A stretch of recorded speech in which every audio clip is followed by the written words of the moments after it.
Welcome to the Creative Brew, helping you keep your creative juices brewing. We're giving out chunks of insight, motivation, and practicality for your creative journey.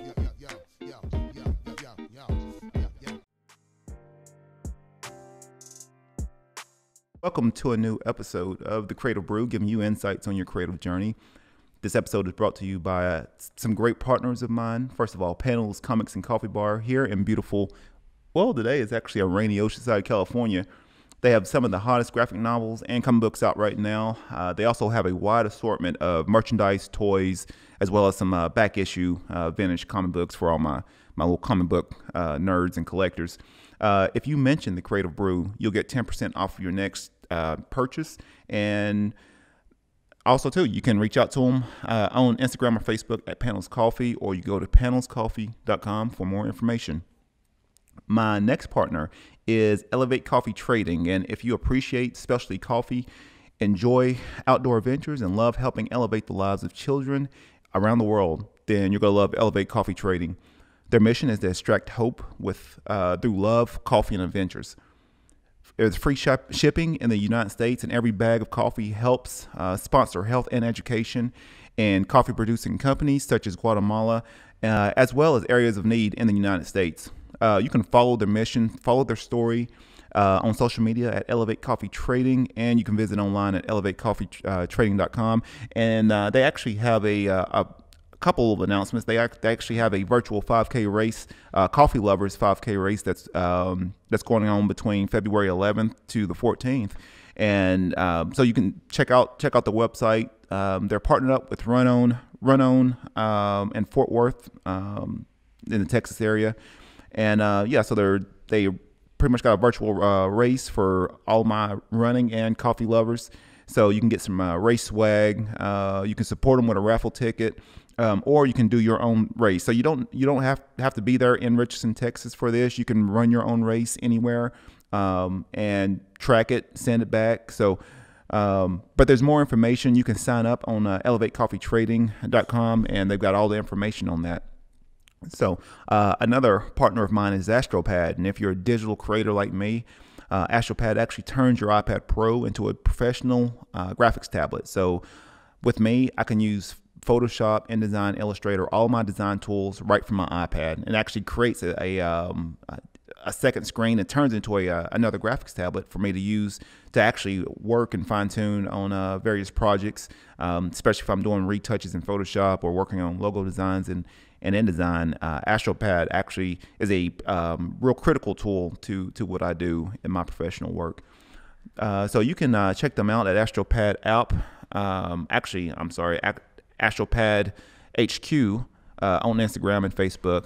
And you can check them out on astropad.com for more information. And then my last sponsor is the Cobo Pod, and this is where we're at today. And like I said, they've been a great partner of mine, helping to produce high quality shows for the Creative Brew. And the Cobo Pod is a boutique video and audio production studio here in Oceanside. So this is for any content creator. So if you're a podcaster, vlogger, you're looking to build an online class, workshops, commercials, anything that you can think of, Cobo Pod has the setup for it. If you swing by today, like I said, check it out and see the venue. Everyone that I've brought in as a guest has loved the setup, loved the vibe of it. And so yeah, I said I get a lot of people right now. They said, hey, I want to start my podcast, or hey, I want to create some more content for my brand. You know what? Swing by, let's book a session today. Go to cobopod.org for more information. Today, like I said, we've got a new guest, and San Diego, actually between North County, which is Oceanside, Vista, Carlsbad, and even going down to San Diego, it is a very, I've noticed from my 6 years here, it is a very creative community. There is just a wide array of talent, just musically, from an artistic standpoint, designers, photographers, painters.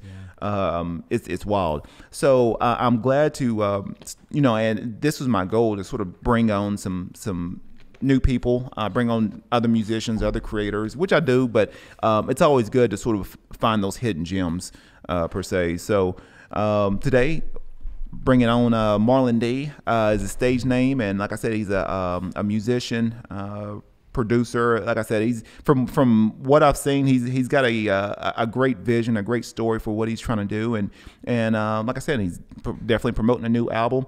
But yeah, we're going to share his story today and see how he got from where he was to now. Hey, what up, dude? How's it going? I'm good. Thanks for having me, bro. What up, Michael? Michael J. White. No. That's an inside joke. For people that don't know, I'm sure a lot of my friends, they mess with me about looking like Michael J. White. So he's an actor, and he's played in Spawn and some other movies. I feel like I got to do push-ups right now. Oh. My chest is not up to date. Can we cuss here? No, we can't. Okay. Yeah. Like we can't. Yeah. All right, good. Thanks for letting me know. Oh, no problem. So, let's talk about your, I guess, just a short intro into who you are and your journey. So you can go ahead and take it. What's up, y'all? My name's Marlon D. Born in the Philippines, but I grew up in Oxnard, California. Went to college in Cal State Fullerton. When I graduated, I moved shortly to San Diego after that in 2010, and been here in San Diego County since 2010. Sweet. I'm an artist. I have a podcast, but I'm really an MC first, out of everything. Yeah. So do you feel like even with you being being an MC, how did it even start? Like what was your first introduction into music? Well, my mom and dad had records early, like vinyl in the Philippines. So, Filipinos, the bell bottoms, they were the fly ones back in the 70s, you know what I mean? So They were always into music. But when me and my family moved to the US, when me and my sisters got to Oxnard, my cousins were DJs. So they, although I was hearing Tone Loc and Vanilla Ice and House of Pain, and Crisscross, that was already blowing up in the Philippines, or even Hammer. So I heard of hip hop, but it wasn't until I was 10, probably 95. My cousins were DJs, so they introduced me to culture and a whole set of music that I never would have had access to in the Philippines. So from there, I started writing rhymes, man, since I was 10, just trying to imitate the Brat. I was trying to sound like the Brat. I love the Brat, by the way, and I was just trying to imitate Corrupt. I was trying to imitate Crisscross when I was 10. So that's how I started, just trying to mimic Snoop. But I think as I kept doing it in high school, I started after a while, you don't want to imitate your idols no more. You're starting to find your own voice as a teenager trying to rap back in the days. And but to be honest, at 36, I still feel like I'm trying to find my voice, man. I'm still developing my style, so it's probably never ending trying to figure out how to make the perfect album, Oh that's I think that might be the journey for any musician is so how's your how even creating an album, how's your creative process? What things do you feel okay, if I'm looking to make the perfect album, or at least strive to do that, what's your creative process on that? So what stood out to me for this last album, Act 2, I did something different. I just recorded so many songs for 2020. The pandemic gave me a lot of time. It canceled our shows, so I felt like I had a lot of energy to give to the studio. So I spent more time in the lab. I recorded 100 joints. The best 20 made the album, and the other 80, I just scattered it in different mixtapes. And I dropped a mixtape every two months during the pandemic. Oh, wow. Every holiday I would drop a mixtape, so I feel that process works because you have a lot to choose from. And the more songs you make, I think the more it keeps polishing the craft. And I just feel I find that the way for me now. Okay. Just record a lot of songs, it's for practice. Yeah. It's to sharpen the craft. Yeah, I hear you. I mean, that's a great great way to go about it. I mean, it's even with the creative work that I do, I'm usually doing a lot of design work and I do a lot of illustration work, and even with the podcast, but besides doing this, Congrats. you know, I do a lot of part-time coaching, and you know, I help train MMA fighters, and you know, being able to talk to them, that helps me sort of fine-tune my craft for the podcast. You train MMA fighters? Yeah, I can't hang with y'all, but can you train me? I look messed up out here. Yeah, we'll talk. Yeah, we'll talk. I can definitely try to help you out. Ladies and gents, Michael J. White's making me feel inferior about myself right now. I feel really small and thin and out of shape right now. I should have done some push-ups before I came, but I didn't. Instead, I was sitting in my car eating some more chicharron. That's what I was doing in my car. Sorry, go ahead. So, from what I've noticed, even with some of the music videos, you seem to be a pretty good, like a real big advocate for the youth and trying to give that positivity. What's the start of that? Like what was the natural transgression? As far as the natural path for you to, I would assume maybe your brothers, your relatives helped you out, and then you wanted to give back, or what was that story on that? My mom was a teacher. My grandpa was a teacher. My aunties, my sister's a teacher. My cousin's a teacher. Although my family never pushed education upon us, it just seems like, well, I graduated in Cal State Fullerton, Human Services. So I had a BA in social, I had a BA in mental health and substance abuse treatment. And when I graduated, to be honest, I wasn't sure what to do either with that degree. I know I went to school for it, but graduating after school, what now? So to be honest, bro, I just started sending resumes everywhere. And I knew that I wanted to work with kids because even in college, I always had a tutoring job, tutoring kids. I always tutored kids in college. So that always kind of stuck with me. But I think I probably saw that from my mom being a teacher and just my family being teachers. It was just around me. So I think that's the root of that, to give back to the youth. But autism is a whole nother story. It's a whole nother thing. I just feel like, I believe in God, and I am a spiritual person, and I felt like maybe God placed me in San Diego too. Now, at the time when I was looking for a job, I was trying to land anything. Yeah. I was ready to deliver pizza up in this joint, and it's cool. I was just trying to make it work. But I landed an interview, my first job ever working with kids with autism. I got hired to work for a school district in El Cajon, East County, San Diego, and it was the first child with autism that I've ever met. Yeah. And I actually just spoke to him the other day. We've kept in touch. He's 22 now, about to start his first year in college, and I'm proud of him. He has a girlfriend and everything. Oh, wow. He beat me in life. You know what I'm saying?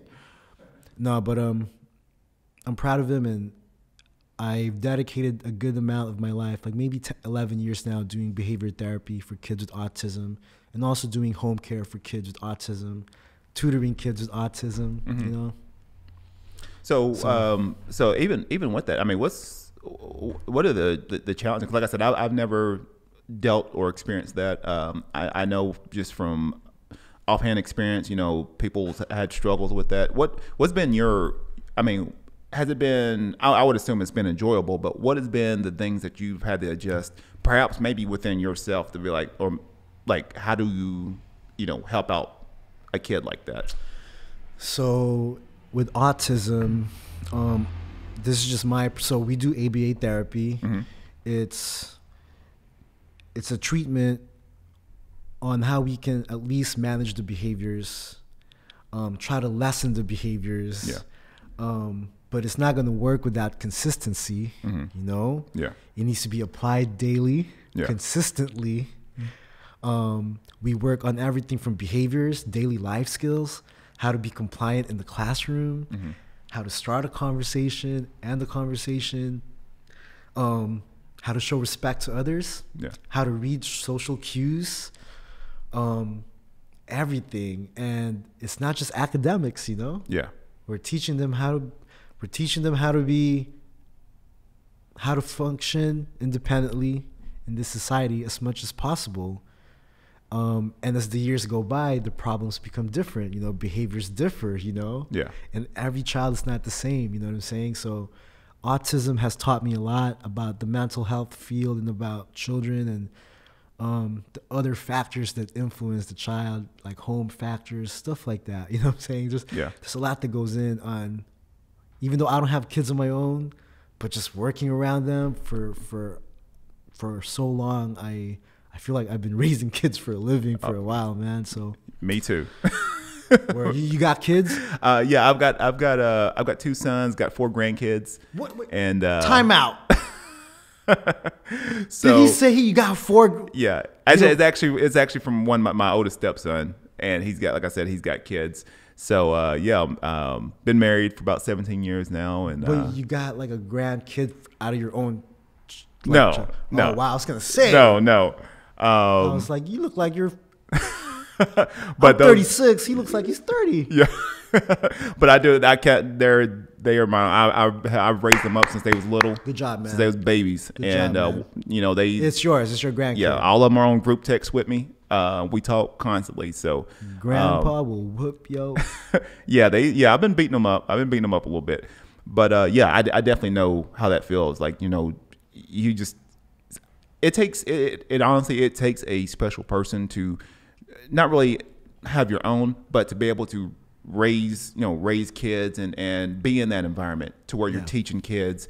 A lot of teachers, honestly, you don't get paid enough for the things that you really have to do. I mean, you're helping, guiding, and molding the lives of all these kids. Yeah. And it's like I said, I always give applaud to all my teachers. Like I said, I'm real big on. Yo, man, props to everybody doing that in the field of education. You know.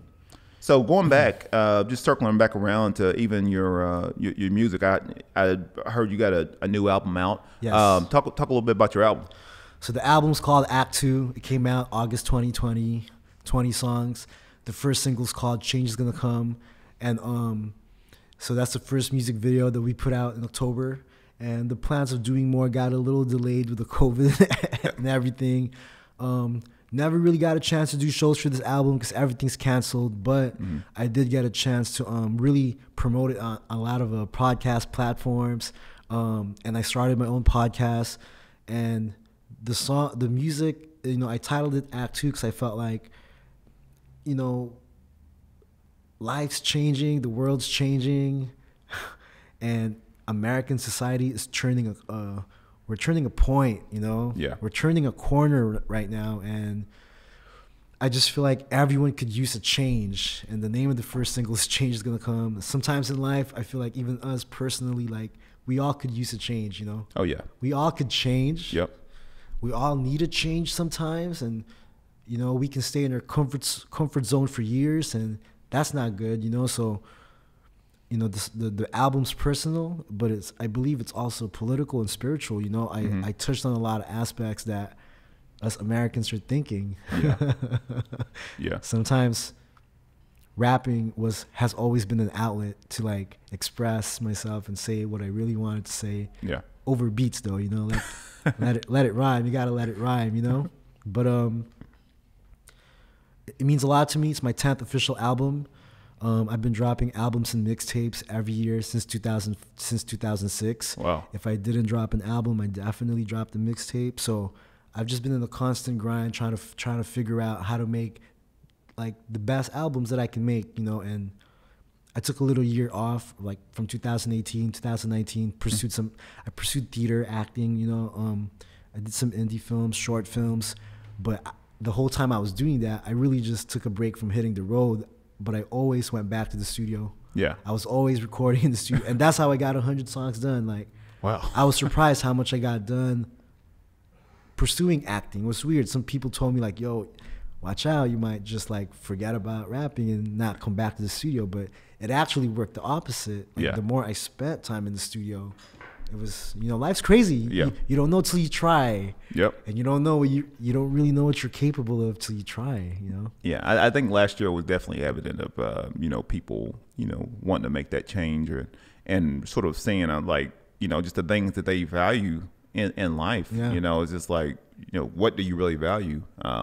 I know just coming as from the perspective of like creatives and, creators is, I'm always real big on trying to figure out ways to, to express my gifts and, figuring out ways to even through last year, figuring out ways like how could I create more, even either creating more opportunities for others or creating things that would perhaps inspire people or, anything like that. So it's just, it's one of those where I think last year was definitely a that crucial point to where it really forced people to sort of look at themselves and be like, something's got to change here. And you're right. It's life it's too short. I mean, it's too short, man. And even coming out with 100 songs, I mean, I'm thinking about like there's not a lot of artists that can say, hey, look, I knocked out 100 songs. I mean, it's just that is a brutal,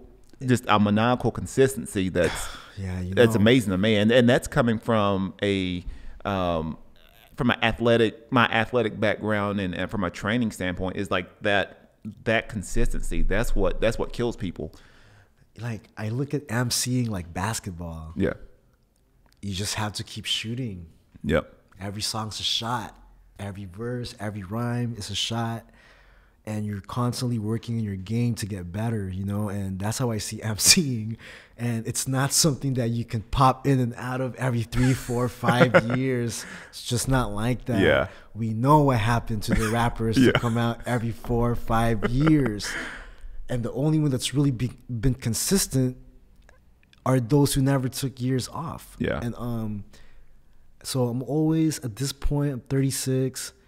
I think I'm really just concerned with longevity. Mm-hmm. I just want to not even necessarily like fame. I just want to make sure I keep doing it. Yeah. Like, yeah. That's the bigger goal for me, Oh yeah. Just to keep doing it. Yeah, that's a great goal. And that's the same thing for me. I mean, it's one of those where I sort of see a lot of the things that I'm doing is like, yeah, I do have the ambitions of like, hey, that'd be awesome if, my business grew to such and such, or, I created something that would touch the lives of millions of people. But I sort of see my creative work as, because I'm a big Spurs fan. I love my Spurs, and I always see it as just being consistent. Like I'm not going to win every time. That's not my goal. I want to be about, if I can look at the whole scope of my work and be like, hey, I was consistent. You got through a body the of course. work. Yeah. That's what I'm looking for. You got a body of work. Even with, a lot of my client work, if I can hit, a lot of my projects or just the things that I'm doing through a consistent basis, even from a personal relationship standpoint, as a husband, as a father, grandfather, as a business person, as a creative, if I can just show up at 85% and just be consistent, I'm going to have those spurts to where, hey, look, I can pick it up. I can be that 100% for that one day. It may or may not happen, but I just want to be consistent. Yeah. So I think you brought up a great point on that. I think consistency is key. Yeah. I think consistency beats talent. Yes. And I think talent counts. Don't get me wrong. I think talent can get you through the door, but I think it's consistency that's going to keep you here. And it's the whole package, bro. Like, for example, I can't do this and just eat unhealthy and not run at all. And for real though, yeah, I have to work out. Do I like running 2 miles? No, bro. But I gotta look like Michael J. White up in here, so I can look. I can't be rapping and not look like LL. I look like the janitor. So it's like eating healthy, making sure I'm feeding the right things in my mind, making sure I'm keeping my circle sucker free, and like just making sure everyone that's in my life is good for me. Mm-hmm. All that is the whole package to stay sane and to be an artist. To anyone watching, artists, we're a little cuckoo. Mm-hmm. We require a lot of time alone, and we require a lot of isolation so we can recharge and create. So it's like we got our own demons, but I think that's what actually makes us artists. You know what I'm saying? We got our demons and we got our insecurities, but to be an artist means like you gotta bear all that, and you gotta expose it. You gotta expose your wounds. So I'm constantly trying to find my voice and find a new sound for every project I do. And longevity is my goal. Yeah. So even with your music, with everything that you're doing, I mean, I know for everyone, their their creative journey is different. But where's been the sort of the struggles through the course of your life? Like, what things have you been like? Struggles in my life? Yeah, that you felt like this has been an obstacle, it's been a challenge, and maybe you found a way to get through it, or maybe you're still dealing with it now. Yeah, man. This is a part 2 of the podcast. I don't know. It's going to take another 2 hours just to talk about my struggles. Yeah, we may have to come back to that one. Are we going to talk about childhood struggles, relationships? I'm just kidding. No, there's a lot of struggles in the music industry. Yeah. And I was asked the other day if I have any advice to those who are young and trying to get in it. I said, yo, man, if you're going to get in this industry, make sure you love music. Make sure you love making music. Make sure you love creating and you love performing music. If you're just getting in this for other reasons, you're not going to last, you know? Mm-hmm. You really have to love music, and you have to be a fan of hip-hop, especially hip-hop music. Yeah. You got to stay in tune to what's going on. It's an industry that's constantly changing every 4 years, right? Yeah. So the challenges, I face it all, man. Being of course, rejected in the industry, mm-hmm. being you know, it's a lot of backstabbing too in the industry, a lot of shadiness in the industry. You name it all. Yeah, it's in the it's in the hip hop industry, and I don't want to bash hip hop. I love the hip hop culture. I just love emceeing, man. Yeah. But unfortunately, we are gonna cross paths in the music business. Like, you have a choice. You just want to be an artist, or you want to be in the business. Mm-hmm. You can be both, you know. Yeah. Or you can just be in the business and not have any soul and just do it without no soul in you, and you don't got music in your heart. Yeah. You're just in it for the business. You know what I'm saying? And I've experienced those type of cats too, you know? Yeah. But I think all the challenges I went through in the music industry and my personal struggles, I think it just, like, life's not perfect, bro, you know? Mm-hmm. It's ups and downs, dog, you know? Yep. We have our good moments in life, and sometimes we flop. Yep. Some songs work, some songs don't. Some albums streamed and sold a lot, some didn't. Some shows sold a bunch of tickets, some no one showed up. Yeah. You know what I'm saying? So the more I went through those journeys and ups and downs in life, next thing you know, you wake up, you're like, it's like life goes so fast, bro. I'm 36, like, what the fuck? I'm 36 now? What did I do in my 20s? Oh, that's what I did. I dedicated it all to hip hop. Like, yeah. But as you get older in this thing, you realize I may have other potential that I never tried, like acting, starting a podcast, you know, like. So what's the name of your podcast? MD Podcast. Okay. It's now out on Spotify. It's really hip hop commentary, but it's not limited to that. Yeah. I also highlight those who are in the mental health field, healers, those who are advocating for mental health. Mm-hmm. Those who are just advocating for a community, you know, people of color. I feel like the minority stories needs to be heard, you know. Yeah. We're a big part of United States of America, you know what I'm saying? Yeah. And the Filipino voice, I feel like, hasn't been heard, you know. Mm-hmm. There's a lot of Filipinos doing it, you know, and I'm just one of them, but I take it back to people's childhood a little bit, and we go back to day one, you know. Yeah. Because I think that it really sets the trajectory of where you're headed in life if we go back to your roots a little bit. Mm-hmm. So it's been therapeutic for me too, you know. Yeah. So going through, what's inspiring you right now? Man, I'm working on an EP that I want to put out by springtime. It's currently produced by Joey Dixon. He's from San Diego. Mm-hmm. And right now, just different producers, a new set of producers in San Diego giving me beats. My album just came out 5 months ago. I'm not in a real rush to put out my next solo. Mm-hmm. So to be honest, I've just been doing EPs for people, like 4 joints with this cat, 4 joints with that cat. Yeah.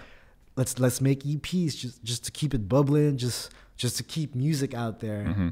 while I'm prepping for my solo album. Yeah. So I'm working on music with others, and I'm working on my solo album. It's inspiring me, bro, just to have brand new energy around me. Yeah. Brand new ideas, brand new sounds.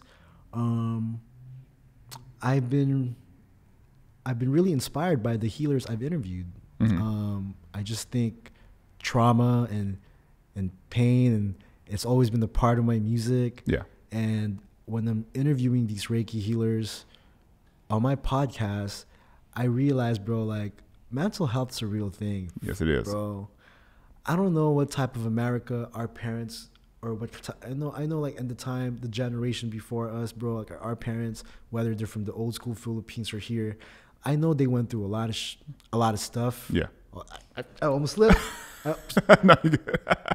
Let me work it. Flip it in reverse. All right.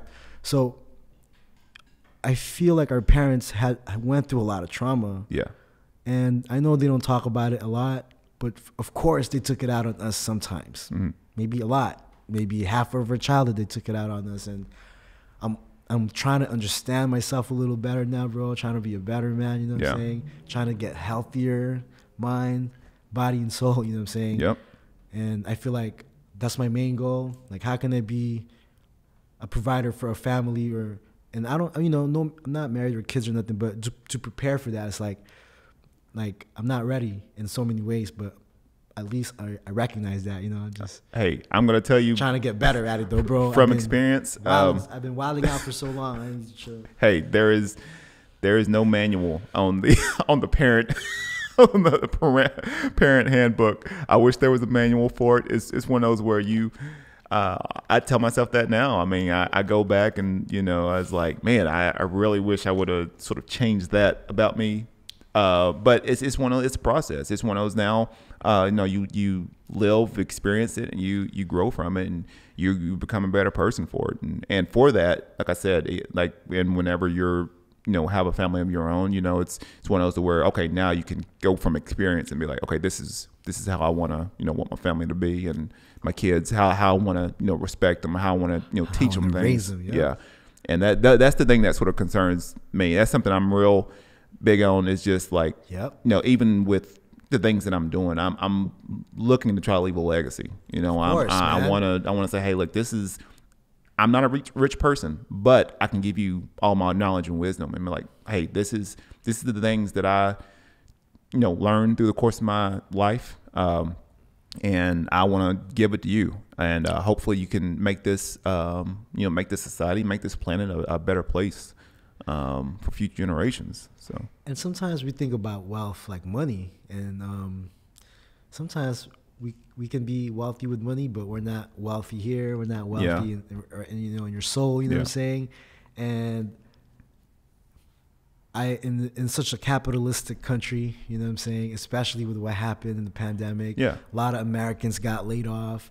It's like, this country was always built on money, and it's like, when Americans can't get enough of it, we go a little crazy too. Yeah. Because we're struggling right now, bro.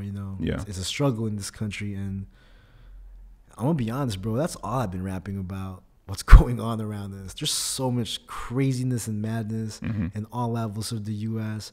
and the world. It's like the whole world needs healing, dog. The whole country, man.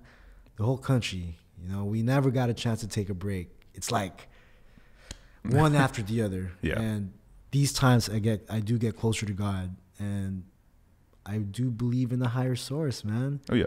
I believe in the higher source. I talk to a higher source, and I rely on the higher source. We need God more than ever these days, bro. That's all I've been feeling, man. Oh, for sure. Going down to creative tips. This is something I ask all of my guests, and I love collecting them because I like hearing them, and it's sort of they all become sort of a part of me. But what is a creative tip or tips that you can provide our audience? Creative tips to stay creative? Yeah. Yep. Just a creative tip. It could be anything that's helped you out that maybe you want to share with our audience. For all those making music, making hip hop music, guys, to stay creative, we got to take it back to being a fan. And what I mean is, you got to look out for the new music coming out. Sometimes you have to be a troll and really look for music and really see what they're putting out. You got to get a good gauge of what music is being put out around you, and especially if you're really trying to do the music business. Now, if you want to be just an artist and do it for fun, then you can just do what you want.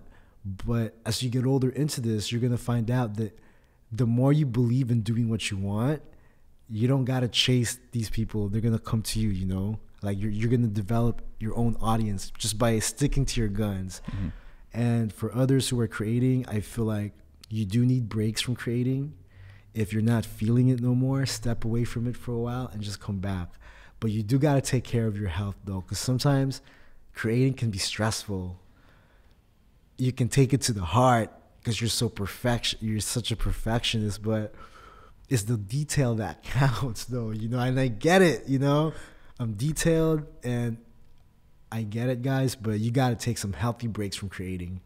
Yeah. You can't drive yourself crazy doing this. I am sure. Yes, you can. I am sure that that negative self-talk that can drive you crazy. Like, it's not perfect like I want it. Yeah. It can drive you crazy, man. So just be nice to yourself too. Yeah, I talk to that monster every day. So what is the ideal creative life? You know, if we'll just throw, you know, money out of the way. If you had that perfect mix of a day, what would it be? That perfect 24 hours, what would it consist of? Start running 2 miles before I get work started, and work with the kiddos. Mm-hmm. I've been scheduling my clients from like early afternoon to about 7 p.m. and I usually record my podcast episodes throughout the week if people are available to do it. I just do it through the phone. You know, my setup is not like this. Mine's just like an iPhone. You ready, dog? All right, I'm ready. All right, let's go. Hey, you keep creating that content. That's how you do it. I wish I had a setup like this. This is really nice. But yeah, and talk to my loved ones. I try to keep in touch with my loved ones as much as possible. Family or friends I haven't spoken to in a while. I feel like that's important. Mm-hmm. I need to do it more. Yeah. We need to see people more, but it's been hard getting together sometimes, you know, like this pandemic, you know, but yeah, I'm learning more how to like make time for people I love, bro, you know. Mm-hmm. I'm not perfect, man, you know. Yeah. I'm trying, you know. Yeah. So what I know we've talked about this a little bit in this show, but what projects are you brewing on right now? So what things are percolating right now? So me and Joey Dixon got a project coming out. It's an EP called 13th and Broadway. We call it that because that's where we've been recording in downtown San Diego. The production for this, man, it's really crazy. I know that's a cliche for rappers to say that, but it's a different sound from Act 2. And we're trying to keep it solid, like maybe just 8 to 10 joints. Act 2 was 20 joints, so 8 to 10. I did an EP with Before 2. That's 4 songs. And yeah, we're just in the studio constantly perfecting the mix. And I'm constantly writing for my solo album. I'm not dropping mine until 2022. So that's the plan right now. So 13th and Broadway, around springtime. And the podcast, I'm on season 2 for the podcast. There's a lot more. There's a lot more interviews coming out. I got 27 episodes out now, and I got the next 25 already shot and edited, just ready to like go. And I've just been kind of dropping it once or twice a week. Shout out to my graphic designer Reef that's been helping me put out the flyers, and everybody tuning in. I was really surprised how much my guests have been vulnerable and like opening up and just telling their story. It's humbling, man. Like, it takes guts to tell your story, bro. Mm-hmm. You know, and exposing their pain. I've just been really humbled, man. And the funny thing about life is these conversations that I'm having in the podcast that is the inspiration in writing these raps, you know? Yeah. And writing this next set of albums, these next set of projects. And I'm constantly looking for inspiration, you know, and I'm finding it through the people right now, you know? That's great. My peoples, you know what I'm saying? Yeah. That's great. Yeah. Same thing with this podcast. You know, everybody that I bring on, man, they have infected me in some way or the other, you know, and it's one of those where, you know, I think I'm working hard until I see someone else, or, you know, I'm like, you know, or maybe getting a new idea or a new insight. You know, it is a blessing to have people like you and others on this podcast and be able to absorb all that information so I can use it and implement it and then share it out to others.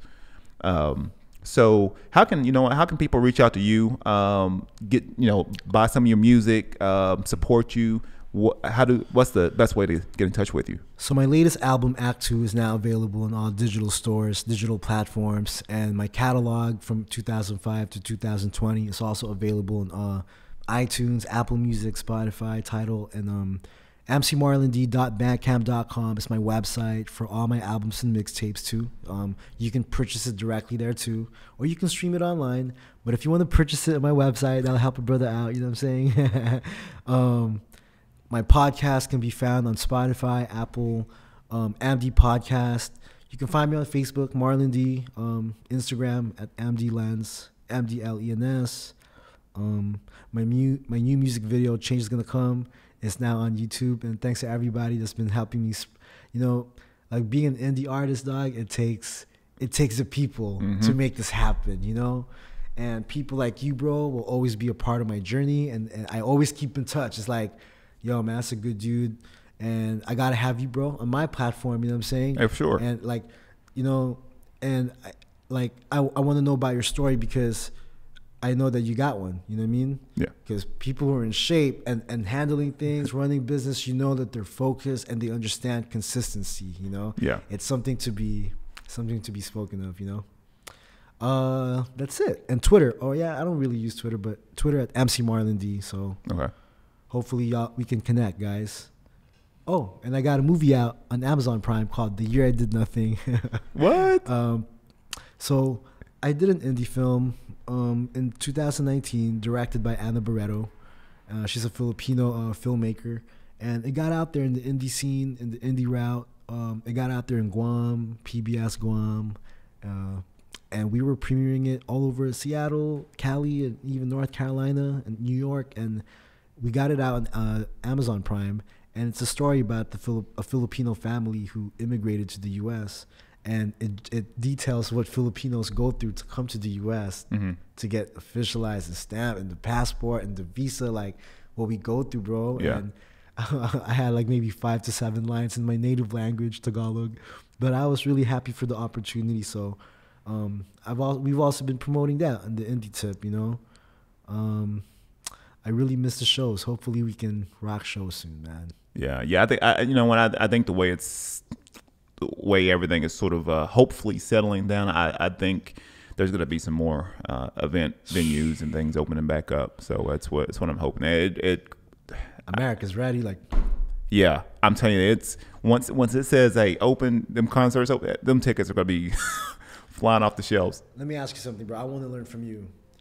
What have you been doing to keep your sanity during this tough time in America? Like, what you've been doing, dog, to encourage yourself and keep yourself motivated, Yeah, hey, great question. What's your secret? I meditate. I'm very, I am an introvert. I'm very introspective. I love doing a lot of reading, writing, journaling. I do a lot of praying, a lot of meditation. But yeah, every time I get up in the morning, I get up and I first thing I do is I sit there about 15, 20 minutes and get my meditation in, get my prayer in. And you do physical training for oh people yeah. Like I said, I wrestled in college, so it's one of those where I've actually throttled down a little bit. I usually would work out like twice a day. With my time constraints right now, I'll get up in the morning and work out. Sometimes, depending if I'm coaching, I'll go in and coach and work out that same day. But just consistent. I've not stopped since, golly, I think I started actually wrestling and everything, even doing sports. I was around probably like 10 or 11, and just I hadn't stopped. I've coached college, coached high school, and just being out here training, and just hadn't stopped. And that's just one of those where I think that just goes back to anybody that's maybe striving to do anything.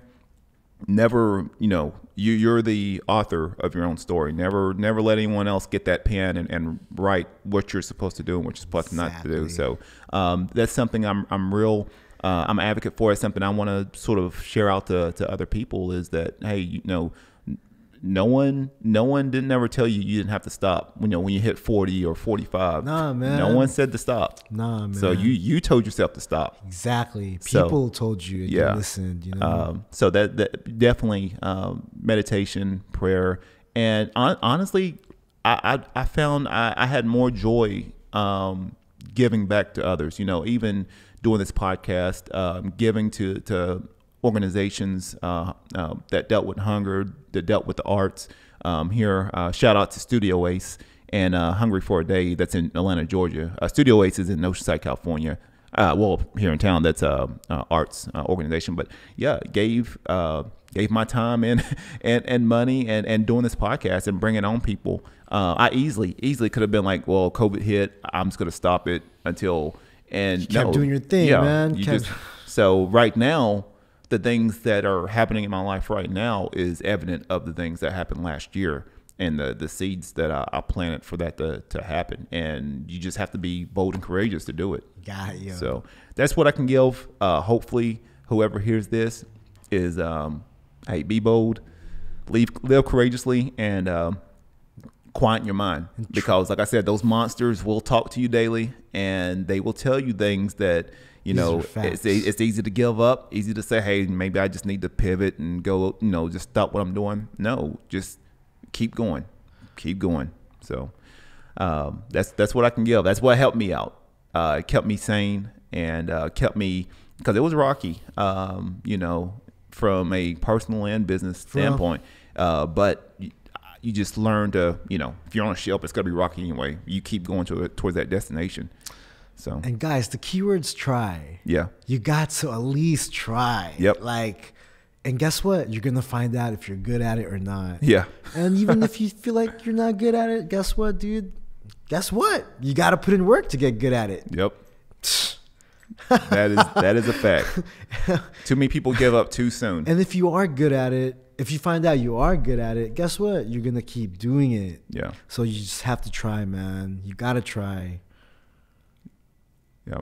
So what are your words of wisdom before we sign off for this episode? What's some words of wisdom that you can give somebody, that whoever is going to hear this here in the next week or so, they hear these words and like, man, that may have changed my life. What's some words of wisdom you can give somebody? Guys, what I'm learning about in my journey right now, and I'm not perfect, by the way, it's not like it's wisdom. It's just what I've learned about myself. You gotta put yourself first sometimes. Yeah. You gotta love yourself all the time. Most definitely. But that doesn't mean harm everybody around you. It just means you gotta put yourself sometimes. A no is a no. Sometimes you gotta say that. A no is a no. It's part of taking care of yourself. It's part of honoring yourself. To everybody out there trying to get into the music business, entertainment, I hope that you're spiritually sound. I hope that you believe in your craft, and I hope that you believe in yourself. And if it no longer serves you or gives you a purpose, it makes you feel good, maybe you have to either take a break or walk away for a while at least. And keep praying to God. I think we need that more. We need God more than ever, and we need to be more spiritual these days and take care of ourselves. And life's too short, guys. Hope you stay kind to yourself and others, Yeah. That's great. That's awesome. So, hey, once again, just got got an upcoming album coming out. It's got some music out right now. I'll put all of his information in the show notes once this episode produces and is released. Want to give some quick shout outs. Shout out to Cobo Pod once again for this beautiful venue. Thank you to my guys, Peyton and Dave. Thanks, guys. For all the stuff that I put out, and I'll put out all kinds of graphics and video content and everything else for the podcast. They are literally the ones behind all the magic. I could not even do this without them. Straight up. So if you get a chance, Dave is a beautiful abstract impressionist, actually abstract painter. He's got paintings all over. Check him out. I'll put his information in the show notes. Peyton is a wonderful photographer. like I said, he helps take the photos for this podcast. I'll put his tag in the show notes too. I think he's selling a couple of his photos and everything. So yeah, man, just artists supporting artists around here. And I'm a big advocate of when I magnify and give out that share some love to people that's doing their thing. That love always circulates and comes back. So I will keep sharing love however I can. And doing your thing, man. But yeah, hey, this is a great episode, very enlightening. Hopefully all these musicians, I got a lot of musician fans on the East and West Coast. You're going to love this episode when this releases. So thank you to Cobo Pod. Thank you to Elevate Coffee. Thank you to Astropad. Thank you to Panels Coffee and Comic Book Bar. And once again, this has been another episode with Marlon D. Thank you so much for having me, bro. I'm really humbled to be here. Thank you. And with me, like I said, be creative, stay inspired.